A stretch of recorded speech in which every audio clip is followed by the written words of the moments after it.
Coronavírus, ensino remoto, isolamento, quarentena, variantes 2020, casos, mortes, vacinas, cura e esperança.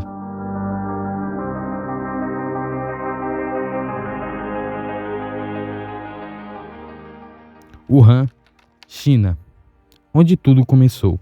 Dezembro de 2019. Os primeiros casos do novo coronavírus começam a chamar a atenção da OMS, a Organização Mundial da Saúde. Março de 2020. O Brasil, assim como o mundo, também parou. E a educação, como muitos outros setores da sociedade, também parou. Restrições impostas e quem podia estava em casa. O ensino remoto teve que ser implementado às pressas. Escolas se adaptaram e todos os atores sociais ligados à educação também tiveram que se adaptar à nova realidade. Professores, alunos e família tiveram que se adaptar à mudança. Muitos não sabiam como manejar as novas tecnologias, ainda que disponíveis muito antes da pandemia. Os professores, por sua vez, foram extremamente afetados. Inicialmente foi um choque para todos nós, né? Até porque nós estudamos e nos formamos para trabalharmos presencialmente. Então, essa nova modalidade, esse novo desafio, nos proporcionou um certo receio, uma certa apreensão, tá? Mas nada que não nos deixasse aflitos para trabalhar. Eu sei que inicialmente ficamos também umas 2 ou 3 semanas sem aula, porque a prefeitura lançou um decreto lá acho que foi dia 17 de março, algo nesse tipo aí. E aí eu só fui de fato começar a trabalhar remotamente, com umas 3 semanas depois, já no meado de abril. Então a gente teve que tomar uma capacitação e ressignificar um aprendizado para a gente. Tá? Algumas escolas, de fato, nos deram essa capacitação, outras não. Então o professor teve que, como se diz na gíria, correr atrás do prejuízo, literalmente, porque a gente precisava trabalhar e também precisava aprender essa tecnologia. E eu acredito que essa modalidade veio para ficar, tá? É uma modalidade que mais cedo ou mais tarde vai estar dominando o mercado e cada dia que passa ele tem que estar se atualizando com relação a esse novo normal. O sentimento é de frustração, né? Que todo educador ele tem como base principal do seu trabalho. E aí a gente falando do conceito que se tem de educador hoje, né? De você ser um facilitador do processo de aprendizagem da pessoa. E você tem N obstáculos que você não gere. Você não consegue gerir. Acho que a grande sensação minha, a frustração é essa de não poder gerir algo que está fora do meu alcance, mas eu serei responsabilizado. Porque, de novo, né, essa transição do ensino remoto emergencial não é educação à distância. Né? Isso tem que ser totalmente diferenciado.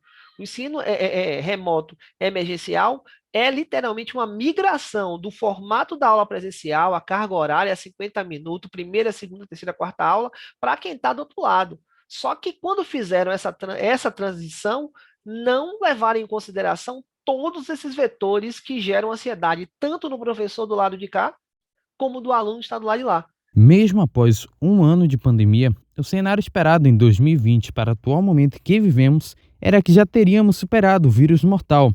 Mas, infelizmente, a realidade é outra. Segundo a Unesco, Organização das Nações Unidas para a Educação, Ciência e Cultura, em um levantamento feito em janeiro de 2021, mais de 800 milhões de estudantes seguem enfrentando dificuldades e interrupções no processo educacional. Nesse mesmo levantamento, foi diagnosticado que as escolas brasileiras ficaram com os portões fechados por cerca de 40 semanas, o que representa aproximadamente 9 meses. Ainda segundo a Unesco, a pandemia já atrapalhou os estudos de mais de 1,5 bilhão de estudantes, o que significa 90% dos estudantes do mundo. Esse isolamento de ficar sem ver amigos, sem sair para conversar e tô estressada, irritada, ligar para uma amiga, fulana, vamos ali no barzinho, ou vamos pro shopping, ou vamos para uma cafeteria. Então, tipo assim, se você tá estressado, você tem que se desestressar sozinho, procurar um meio, ver um filme, as coisas tudo. E eu acho que isso tem sido a minha maior dificuldade. Também o estudar. Eu sou uma pessoa assim, eu aprendo livros, só que eu preciso ter aquele contato com o professor, com as pessoas, para fixar o assunto. a parte teórica minha tá ótima, eu aprendi. Agora, será que eu realmente aprendi? Eu acho que tá ótimo, mas será que eu realmente aprendi? Bom, foi uma transição inesperada, né? Na verdade, eu acho que a gente avançou nessa temporalidade tecnológica em vários anos, tudo foi condensado em 2020. A gente pegou a velocidade da luz e avançou a temporalidade, a cronologia da vida nesse teletransporte para um mundo virtual mais ainda. Porque a gente teve que se adaptar, a gente teve que se moldar. Já estávamos imersos em muitas telas, né? As telas já fazem parte do nosso cotidiano. É meio que um Big Brother orwelliano. É um grande irmão aí que está de olho em tudo, está monitorando tudo que a gente faz. Eu acho que a pandemia trouxe ensinamentos de que todos somos iguais, mais ainda somos iguais, o preconceito deve ser desconstruído. O vírus ele não distingue classe social, questão hierárquica, nem posses, nem absolutamente nada. É preciso um comportamento coletivo, é preciso pensar em atitudes globais, é preciso enxergar os invisíveis da sociedade e é preciso estender a mão. Estender a mão. E a gente pode estender a mão mesmo aqui à distância. Eu posso estender a mão para você e esse gesto pode te ajudar de alguma forma, virtualmente. Ações transformadoras podem acontecer pela internet também. Não precisa você estar junto para fazer a diferença. Antes mesmo da pandemia do novo coronavírus, a família exercia uma ligação entre a escola e o aluno. No cenário atual, ainda mais, visto que a proximidade na relação cresceu e a escola agora está ao alcance de uma tela, ainda que infelizmente não seja para todos. Com as famílias em casa, a proximidade aumentou ainda mais. Contudo, sabemos que algumas profissões não puderam ficar por muito tempo em casa ou nem sequer podem cumprir o isolamento social, por fazerem parte de algum serviço considerado essencial. Os mais afetados foram os que não estavam inclusos como serviço essencial e dependiam muito do dinheiro para pagar as contas, uma vez que não teriam como trabalhar remotamente. Nesse sentido, segundo o relatório divulgado pelo Fundo das Nações Unidas para a Infância, a Unicef, em abril de 2021 sobre a evasão escolar, aponta que quase 14% dos estudantes entre 6 e 17 anos não tiveram acesso ou encontravam-se fora das atividades escolares no ano passado. Esse número representa cerca de 5 milhões de crianças e adolescentes. Ainda conforme a pesquisa, é relatado que os mais afetados foram estudantes em famílias com renda familiar per capita de no máximo meio salário mínimo, o que resulta em cerca de 62%. Isso ainda em 2019. Eu confesso que eu comecei a ter um olhar mais humanizado para minha filha, no sentido de que eu era muito mãe, mas eu não era tão amiga. No sentido de olhar a necessidade dela. Acho que pode parecer estranho o que eu estou falando, mas eu estou sendo muito sincera a nível das relações, né? Na correria intensa que eu tinha de trabalho, de sair de casa para trabalhar, aquela coisa toda, acabava que a minha atenção voltada a ela era mais burocrática, né? Então, lanchou, fez dever, faz aquilo, faz aquilo. A nível de relacionamento foi muito positivo, porque eu acho que a gente vai sair dessa pandemia, quando for possível sair, mais amigas, né? Mais cientes da necessidade uma da outra. E uma coisa curiosa, né? Você perguntou da relação minha com ela, mas eu acho que foi tão significativo quanto a relação dela comigo. Porque eu era a pessoa que evitava chorar na frente da minha filha. Eu era a pessoa que evitava demonstrar fraqueza na frente da minha filha. E aí, quando isso tudo começou a ser feito em casa, eu não tinha outro lugar para chorar. Eu não tinha outro lugar para demonstrar minhas emoções. Então, quando eu estava estressada, cansada, eu acho que ela também começou a olhar para mim, tipo assim, meu Deus, minha mãe é a gente, né? Não é só uma super heroína, uma super professora que dá conta de tudo.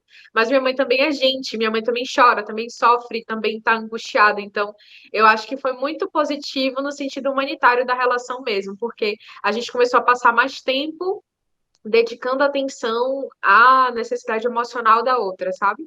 Então, isso foi muito forte. Eu sei, por mais que eu tenha essa rotina corrida, eu trabalho fim de semana e tal, mas eu é uma coisa que eu me cobro muito. Eu nunca deixei de estar próximo da minha filha e agora dos meus filhos, porque o pequeno já está com quase 2 anos. Então, assim, mesmo trabalhando, eu sempre fui a pessoa que sento com ela para estudar na véspera de prova, e fazer atividade, corrigir atividade. Nunca faltei uma reunião de pais, estou na reunião de pais, e converso com ela sobre a escola, converso com ela sobre os amigos. A gente tem momentos ali de diálogo, não durmo sem falar com ela, sem perguntar se está tudo bem, sabe? Então, a gente tem momentos juntas, assim. Eu não posso dizer que agora com a pandemia eu descobri que eu tenho família. Tem muita gente que está agindo dessa forma, que a pandemia me mostrou que eu tenho família, pelo amor de Deus, entendeu? Mesmo trabalhando, eu sempre fui uma mãe muito próxima, muito próxima. Isso porque, quando eu era criança, eu tinha minha mãe muito próxima. Minha mãe era dona de casa, então ela estava o tempo todo comigo, me ajudava nos trabalhos de escola e tal. E eu me cobro para ser essa mãe também, porque minha mãe foi muito importante para mim no meu desenvolvimento escolar. E eu me cobro. Eu não consigo ser tão como minha mãe foi, mas eu também não deixo a desejar, entendeu? O futuro é incerto, mas com os erros do presente é possível evoluir e aprender acima de tudo. Sairemos dessa pandemia ainda mais fortes e com a certeza de que muitos setores da sociedade, antes esquecidos, devem receber o seu devido valor, seja um professor, um cientista, um estudante ou um jornalista.